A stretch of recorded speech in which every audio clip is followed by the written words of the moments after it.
If you're a home gardener tired of buying pepper seeds every year, then you need to learn this easy seed-saving trick. It's simple, sustainable, and it'll keep your garden growing for seasons to come. Let's get started. First things first.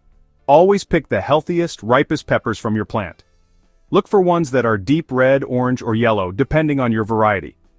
Immature peppers just won't give you strong seeds. Now slice your pepper open and gently scoop out the seeds.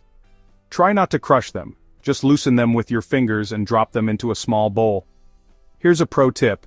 Add your seeds to a glass of water and leave them for 2 or 3 days. This step is optional, but it helps kill off bad bacteria and separates weak seeds from strong ones. The seeds that sink are keepers. Floating seeds usually aren't viable. Drain the good seeds and spread them on a paper towel or a plate in a single layer. Let them air dry for about a week, but avoid direct sunlight. It can actually kill the tiny plant inside. Once your seeds are completely dry, store them in a labeled envelope or a small jar. Keep them in a cool, dark place like a cupboard. Stored this way, your pepper seeds can last up to 3 years. And that's it, the easy way to save pepper seeds and keep your garden going year after year. If you found this helpful, hit like and subscribe for more soil-smart gardening tips. And let me know in the comments, what's your favorite pepper to grow?